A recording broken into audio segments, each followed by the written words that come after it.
Coba deh, buka ponsel Anda sekarang dan lihat daftar kontaknya. Mungkin ada ratusan, bahkan ribuan nama ya kan? Kita bisa terhubung dengan siapapun, kapanpun, cuma dalam hitungan detik.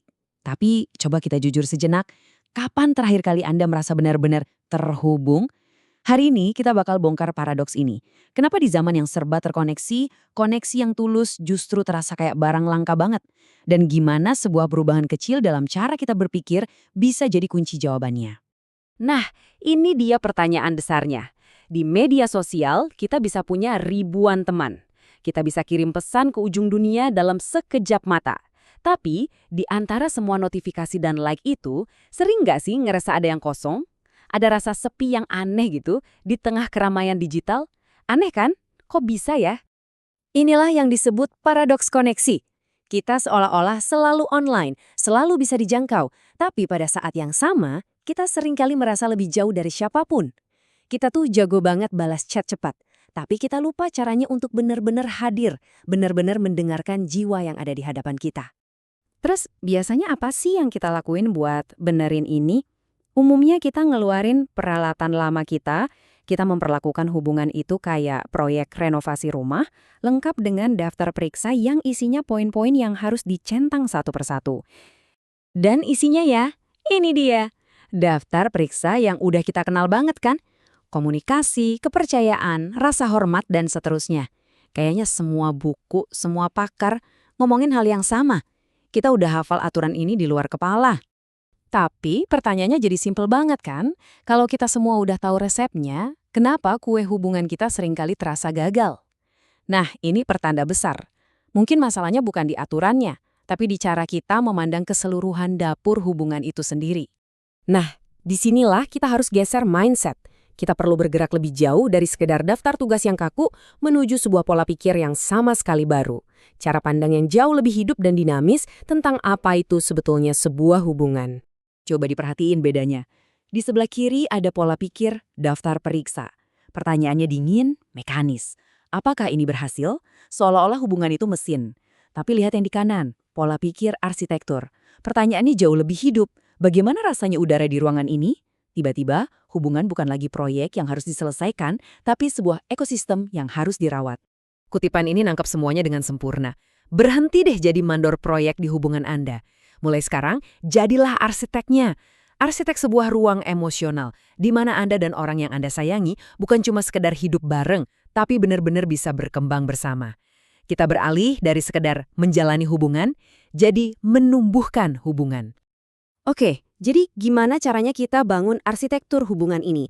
Ada beberapa pilar utama, dan jujur aja beberapa di antaranya mungkin bakal bikin Anda kaget karena kayaknya berlawanan sama apa yang biasa kita pikirkan. Mari kita bedah satu-satu. Pilar yang pertama, keaslian radikal. Ini bukan cuma soal jujur doang loh. Ini tentang berani nunjukin peta internal diri kita, termasuk sisi-sisi yang berantakan, rasa takut, keraguan, hal-hal yang biasanya kita poles dan tutupin rapat-rapat. Karena keintiman sejati itu nggak tumbuh dari topeng yang sempurna, tapi dari keberanian untuk jadi apa adanya.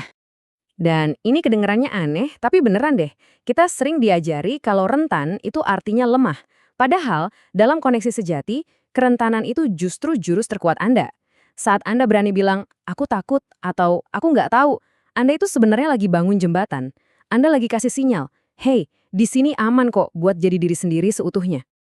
Lanjut ke pilar kedua, pergeseran rasa ingin tahu. Konflik itu pasti ada, nggak bisa dihindari. Reaksi normal kita kan biasanya bertahan atau nyerang. Tapi gimana kalau kita coba lihat dari sudut pandang lain? Gimana kalau kita lihat konflik itu bukan sebagai ancaman, tapi sebagai undangan? Undangan untuk menemukan sebuah ruangan tersembunyi di dalam diri pasangan kita yang belum pernah kita lihat sebelumnya. Caranya gimana? Ada alat yang praktis banget. Coba ganti kalimatnya. Dari yang tadinya, kamu tuh ya selalu aja ngebaikin aku, yang bikin orang langsung defensif, ganti jadi, aku ngerasa nggak kelihatan deh kalau kita nggak ngobrol. Ini langsung hilangin tuduhan. Anda nggak lagi menempatkan mereka di kursi terdakwa, Anda justru ngajak mereka masuk ke dunia perasaan Anda. Dan pilar terakhir, momentum mikro. Lupakan deh yang namanya gestur-gestur heboh ala film. Hubungan yang kokoh dan awet itu justru dibangun dari ribuan hal-hal kecil yang dilakukan secara konsisten. secangkir kopi di pagi hari, atau pesan singkat, "Semangat ya." Ini adalah efek bunga majemuk dari kebaikan-kebaikan kecil. Gini cara kerjanya. Semulanya itu dimulai dari satu momen kecil. Mungkin sebuah pujian tulus pas dia lagi nggak nyangka. Atau sekedar ucapan terima kasih untuk hal sepele yang biasanya dianggap biasa aja. Nah, satu tindakan kecil ini, itu nggak hilang gitu aja loh. Setiap perbuatan baik itu kayak kita lagi nabung, sedikit demi sedikit, ke dalam apa yang kita sebut cadangan niat baik. Anggap aja ini rekening tabungan emosional bersama. Dan pas badai kehidupan datang, karena badai pasti datang, tabungan inilah yang jadi pelampung kita. Inilah yang bikin kita bisa saling lihat dan bilang, oke, kita pasti bisa lewatin ini bareng-bareng. Jadi, kalau kita tarik benang merahnya, ini semua soal pergeseran yang mendasar. Kita berhenti melihat hubungan sebagai produk yang bisa dibeli atau diselesaikan. Sebaliknya, kita melihatnya seperti taman yang harus kita rawat, kita sirami, dan kita beri ruang untuk tumbuh subur. Dan disinilah letak keindahannya. Hubungan yang paling dalam itu nggak pernah selesai, nggak ada garis finishnya.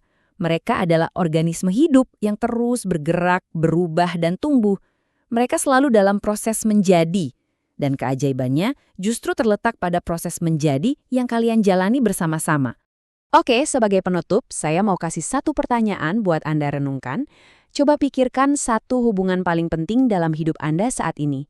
Dari 3 pilar tadi, menjadi lebih otentik, lebih penasaran saat ada masalah, atau memulai momentum-momentum kecil, mana satu hal yang bisa Anda coba hari ini juga untuk membuat udara di ruangan kalian jadi terasa sedikit lebih hangat?